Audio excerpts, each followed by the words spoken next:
Hello again. I'm Hal Williams here with Hal's Hit List, joined by my terrific co-host and producer, Miss Charlotte Hambrick.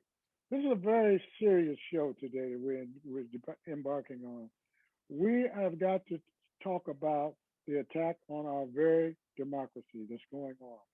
And one of the greatest freedoms we have is the freedom to vote, and that's being taken away gradually but swiftly taken away from everybody, not just people of color, which a lot of folks don't understand.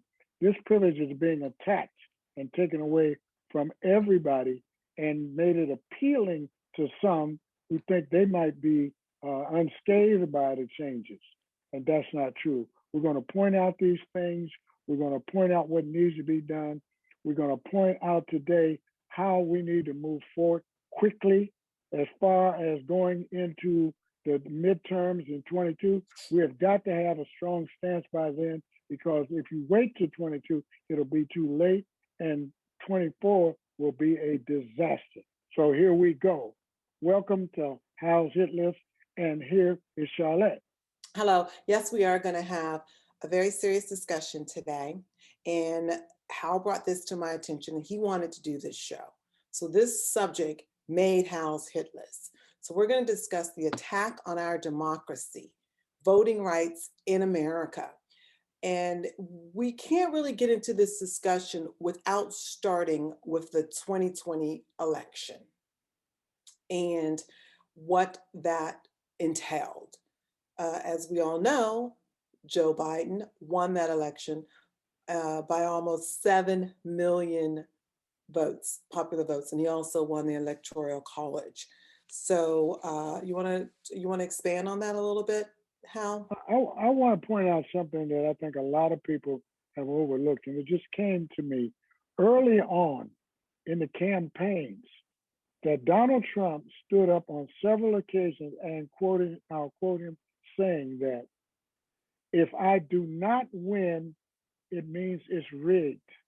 He started and planted that seed then that ended up being the big lie. He said that time and time again. Well, if I don't win, I'm going to win, but if I don't win, it means it's rigged. So no matter what happened, Or who whatever the happened, Democrats, whoever the Democrats put up, because it this was didn't during make the any primary. difference. No, he planted that seed, fertilized it, covered it up, watered it every day until the actual vote took place. So that seed was planted, and a lot of folks said early on, and you can't let that slip by. That's a very important little thing, but he was slick, and he is slick in planting that there. Is to those people that are so impressed by what somebody else tells them to think and what to believe, that that's the way 50% of the population supported him. But to continue on, we have got to understand that uh, we enjoy freedoms here that didn't exist in any other part of the world. We also enjoy, with that freedom, the freedom of speech, fair play, and all that other good sounding stuff that some people take as privilege. And you can stamp what other complexion on it you want to, privilege and entitlement. And until we get rid of the mafia that we have, and I'm getting myself in trouble saying this, the mafia that we have that is called the United States Congress. The Congress and the officials that you don't see until it's time to get their vote. And they're all over your neighborhood, they're in your homes, they're on the TV, they're having grassroots town hall meetings and everything until they get your support and they get in office, and you tell them what the agenda is that you're concerned about, what you need, what you have to have, and you're sending them up there to convey that and make that change take place. The problem is there's, as Charlotte pointed out, there is no transparency. Once they get there, once they get the power, we had a representative where I lived that said, well, I voted my conscience. Well, we did not tell you to vote your conscience. We told you what we wanted. We said paint the door red. You painted it purple, or you painted it green. You painted it multicolors, but there was no red. So this is what we're fighting against. Until you put the fear of them losing their lofty positions. Have you ever thought about it? Everything that they vote against that would benefit the people, they have it for life because of their elected office. They get everything for life, and they retire as multimillionaires and everything, millionaires, and yet they deny you health care. They deny you paid vacation, maternity leave, and all this other stuff. Yet these are the people that are working for you.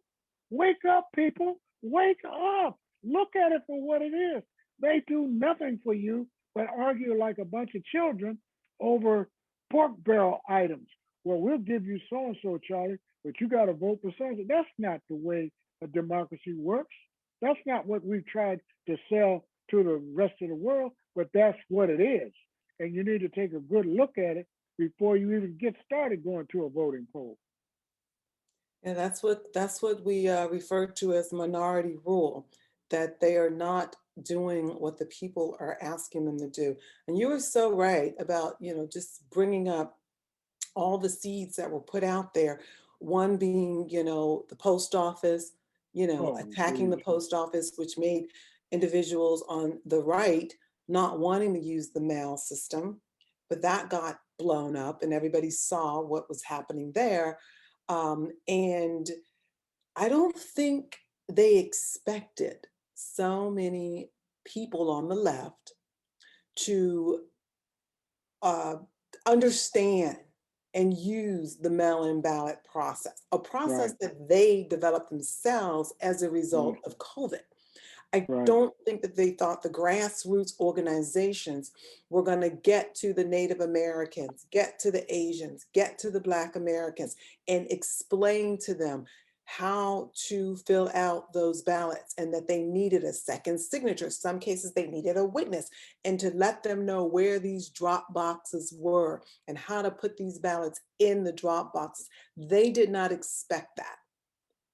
They expected long lines and people getting discouraged and walking away and intimidating and not wanting to vote. But that's not what happens.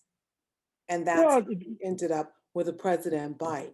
And they were angry about it. We thought they were angry about America's first Black president and how that happened. And so they did enact, voting suppression laws then. But they also have something else that we have to pay attention to with regards to what you were talking about before, Congress. We now have a new census.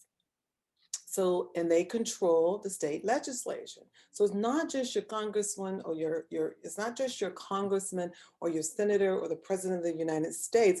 It's these state legislatures as well. You have to get involved, and they're the ones that are going to draw these lines that determine how many representatives you get. And they draw, it's called gerrymandering, because they twist them around so much to secure their elections, to make sure that they go back every 2 years or every 6 years. Because of the way the lines are drawn, there's no way they could lose. They gain the advantage. They guarantee the outcome. They guarantee the outcome. It's strategized to give them the advantage. And this has got to stop. And the only way it's going to stop, it has to stop from a grassroots position. Folks have got to form committees and to work together, because look at the trouble they went to and how fearful they were about the post office and the mail-in ballots and everything, that they put the joy in there. They started throwing out the machine. I'm a 5-year veteran of the postal system. I know what they did. I did commercials to protect and save the postal system, because I knew how important it was and how strong it was. They were in the rural areas. They were taking the corner boxes away, which is the way the people on the farms voted. Those boxes, drive to the box and put it in, not drive all the way into town, and all that trouble they went to try and discredit and destroy the postal system, so that the votes would not get there, even if people lined up. And as thank goodness there were some whistleblowers within the Postal Service that was getting it out and getting the word out as to what was happening, and stripping them of all their overtime right when it's needed most. The election was right before the Christmas holidays.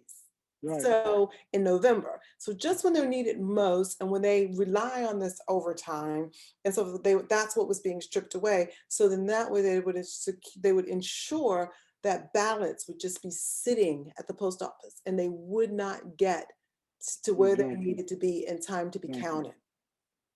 A couple of things I know as a postal employee and the way I feel about the system the way it is now, the Congress still has them have to pre-fund their retirement system instead of Congress doing it the way they're supposed to.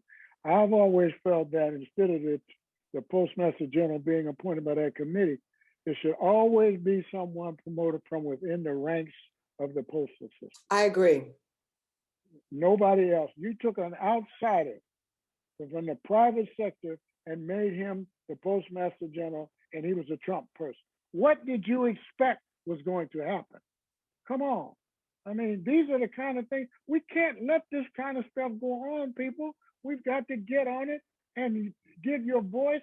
And if you threaten, I guarantee you, when you start to threaten the legislators about their lofty positions, about them not being able to enjoy their lofty lives and mafia they've created for themselves, changes will take place. I don't care if it's gun control, voting rights, or whatever, things will start to take place. But as long as you don't demand forcibly with transparency about what is going on that they're not doing for us, you're going to have this problem. It is not going to go away. What's going to go away is your democracy. Understood. Now, we saw that happening live on television, on our computers. We watched the attack, physical attack on the United States Capitol of America. The world watched that. Terrorists watched that. And what we saw was our terrorists within. Right. What were your thoughts when you were watching what happened on the day that the votes were supposed to be counted and they were going to certify the states on the day that they were set to certify the states and announce officially that Joe Biden is now the president of the United States? The Capitol is attacked in the middle of this process. What were your thoughts? The only thing it did to me was confirmed the shock that I had when I found out that half the country had voted for this man, Trump. That was a shock to me. I don't know what percentage I thought it was going to be when the final results came out or whatever, but there was no way you could ever make me believe that half of the country had fallen into this trap. So I could not really be, I believed what was happening because of what had happened in the election. I said, my God, does anybody really know what this means? Half the country, do you really know what that means? And I don't think they did until January 6th, when they saw what it meant, how strong it was, how determined it was, how horrific it was that they had to escort people to safety, even the vice president. Come on. I mean, it's time for people to wake up and see what's being done to you, what's being taken away from you that you never really got in the first place. I could go on and on. We don't have the time. There are so many little things that have been taken away from us, including the demise of the so-called middle class, things that have been taken away from us by our own. The government is not some horrible giant standing over there doing this stuff. It's you. Those are your pets over there that you unleash to turn on you. This is what their thanks is for you giving them the opportunity to serve. So, I mean, come on, folks.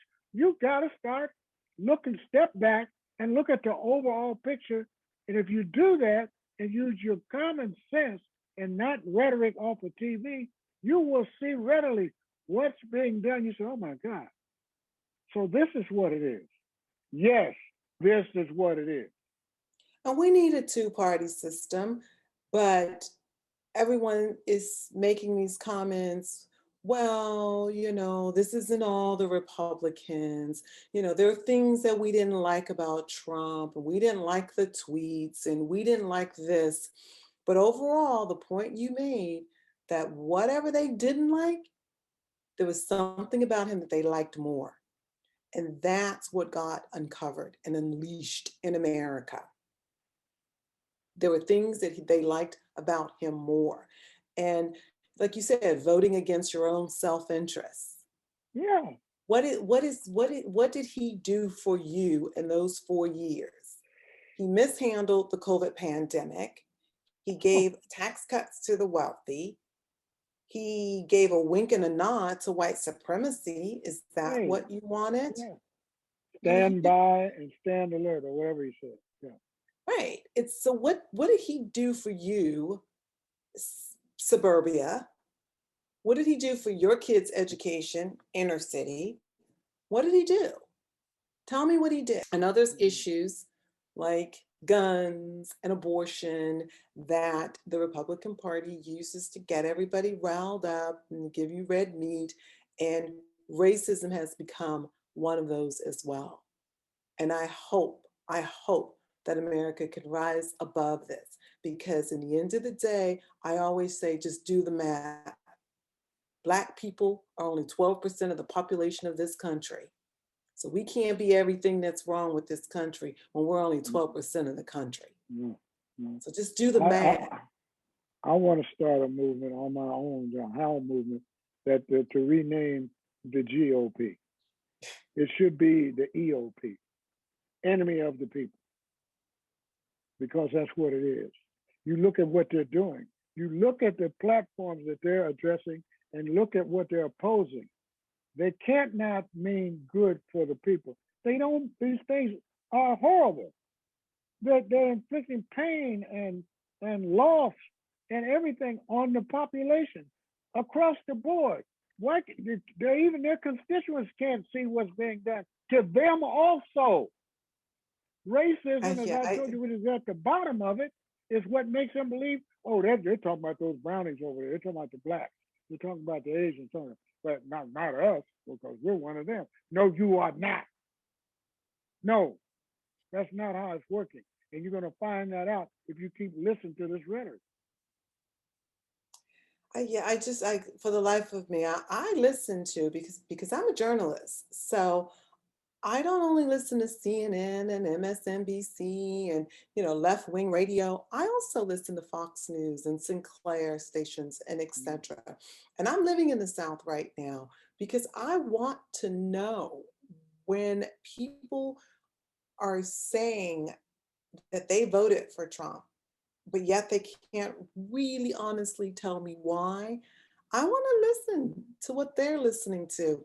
And I have to say, I have a better understanding why. Because if you're being fed lies and delusion on a daily basis, eventually you will start believing it.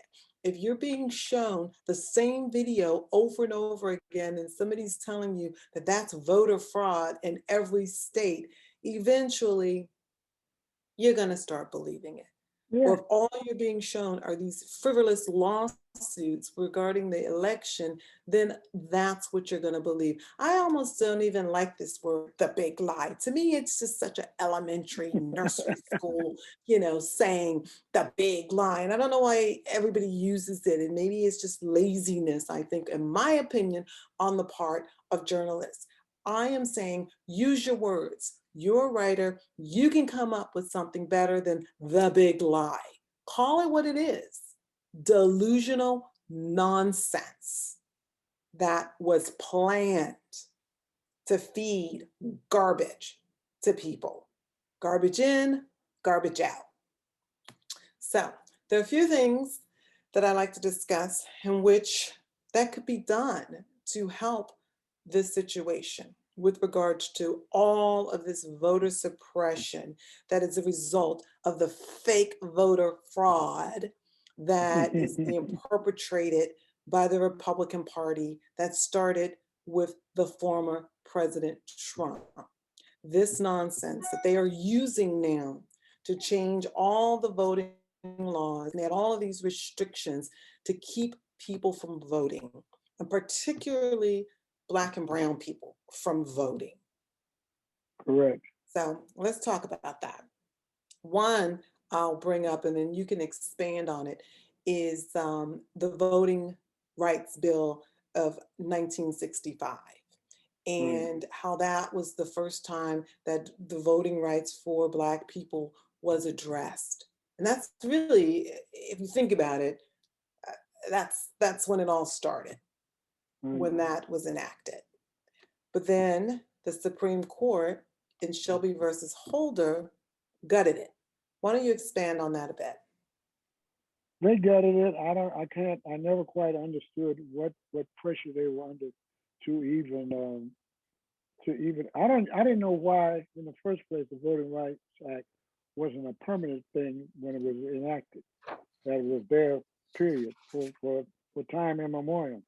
And then when they turned around under pressure, you have to remember too that okay, that was way back then, but what has systematically happened through the Trump regime quietly, the GOP has quietly gone around the country and changed and appointed lawyers and judges all across the country to their following. And so that when they start out with something, it's small but insidious, and you don't know what's going on because it's not really accentuated or publicized, so that it picks up interest and announced a lot through the media.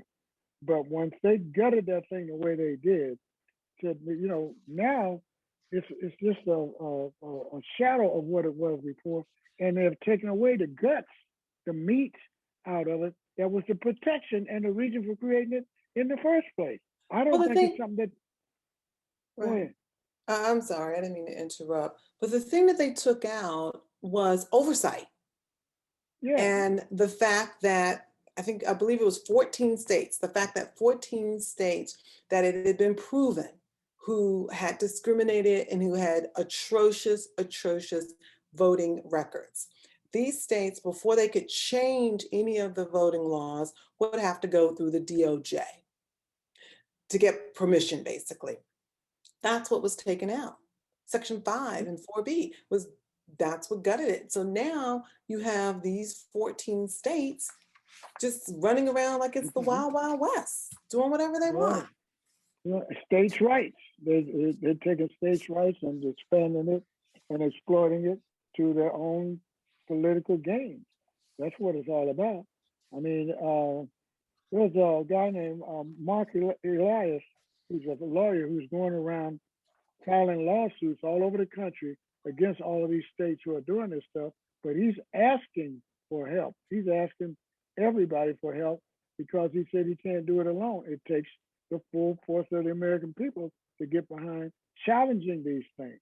And again, here we go back to the Do Nothing Congress and laws not being passed, and the For the People Act, the John Lewis Voting Rights Act, and all those things that would be in place by just minimal votes now, but things get jammed up in the Senate and every place else.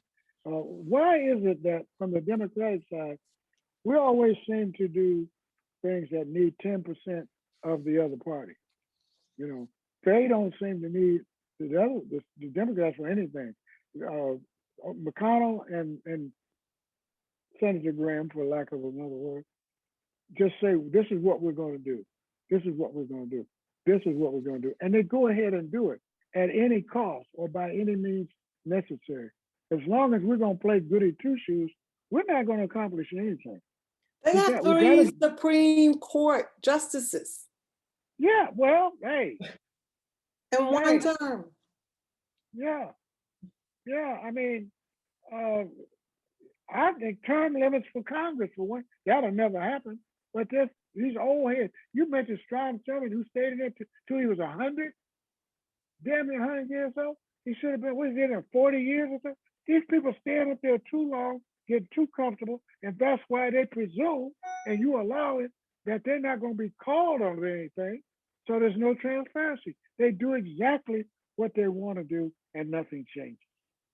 Well, let's just hope that we can start with the John Lewis Voting Rights Act, because they call it HR 4, because at Right. least what that would do is it would put back that pre-clear Right. certainty back in for those states. And the John Lewis bill is alleviating some of the states who have shown that they've made an attempt to do things in a more fair way.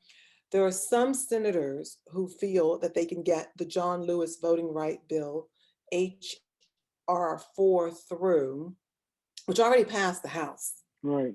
That already passed the House. So now it's the Senate. But it hasn't come up for a vote.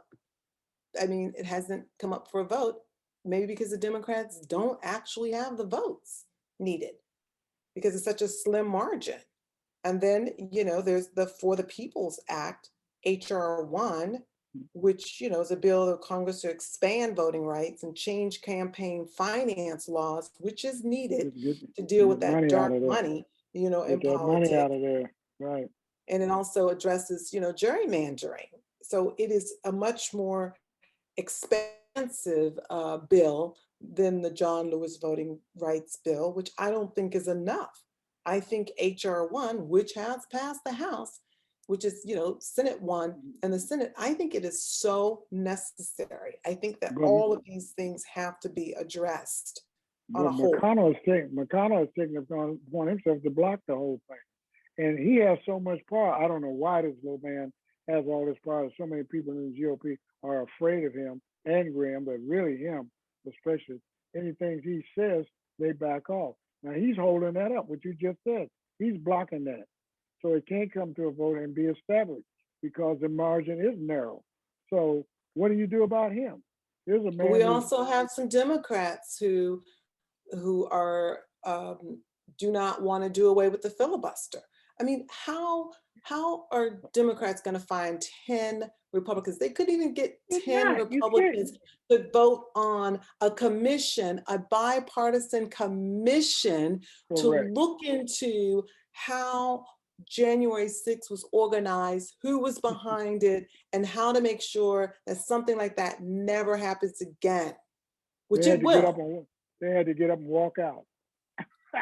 It will. I mean, it will happen again because they don't want to, they cannot handle the truth. They cannot handle the truth. And so if there could not be 10 Republicans that would go along with the Democrats on that, how do they think that Democrats are going to be able to work with Republicans, even as hard as they try on voting? Because everybody's in cahoots. Everybody's together. They have been told by the polling, and they all look at the polls, that they have to do these discriminatory efforts, and they have to do all of these laws that they are trying to get passed with voter suppression, because they won't win unless they do. So it's a power grab. It's not about democracy. No. I'm appealing to everybody, the general public. And again, we have to start with the lowest common denominator. All the grassroots. I remember Maxine Waters when I first came to LA. She was almost a community activist, that kept things stirred up. She speaks her mind. Yeah, and we need more people speaking their mind and going to these offices, calling, writing letters. Yes, your letter means something. That flooding, you need to flood all of these representatives with the fact that you are not going to let this happen. Otherwise, they're going to push it through. They're going to push it through. We have got to stop it. The same way that we got together in Georgia and pulled off what nobody thought we could pull off. We got to pull this off nationwide because the threat is you don't even want to think about what the result's going to be if they get this done. I mean, I love the experience that some of our senators have, and it's good that they've been there and they know all the tricks of the trade and so forth. But I honestly believe that some of the Democratic senators should be grooming someone to replace them. And that includes, a long list of, representatives. Because if you don't think that way, because that is how the Republicans thought, they put some of the youngest, unqualified judges imaginable on these courts, because they knew that they would be there for a lifetime. and that their decisions will make it all the way to the Supreme Court. So I just think that the left and progressives and moderates are just going to have to start thinking the long game and really think, okay, should I resign my Supreme Court seat so that President Biden can elect another Supreme Court justice that's maybe younger and more, persuasive. And again, I mean, I think that we have to also take a look at that ourselves, look within to say, that maybe we You'll need to get look fresh at what blood. happened on those streets of Black Lives Matters protests and bring in some of those young people and get them into Congress and let them get the word out, close this It's got to generational gap. And I'm not young, and I'm saying this, and Yeah. you're agreeing. Yeah, And nobody, I'm suggesting it. Yeah. I said term limits. I know we'll never get them. But if the president can only serve 2 terms, why do they get to stay in there for 40 years? The legislature. Why? Come on. Maybe that was okay when the founding fathers and they had 13 colleges and all that other stuff. But in this day and age, that's absurd. That's there are absurd. 330 million people in this country. And they need to be represented properly. No, you're absolutely yes, right. properly. You could send the same people up there to do the same selfish thing. They do So not what do have you an think? agenda. So what do you think needs to happen? So you think that everybody needs to flood mansions, phone and call and write him and let him know that he is wrong and that the Republicans are never going to come on the side of the Democrats to do the right thing to save democracy.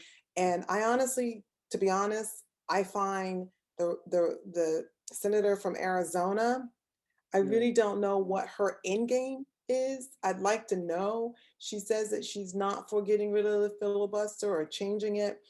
I don't really understand. I wish somebody could explain it to me, get in touch with me if you can explain it, because I don't know. And we're just going to have to really come out in 2022 and try to take control of the House and Senate. And it may not happen. So this small window that we have to save democracy, and I don't mean to sound so hyperbolic, this is the case.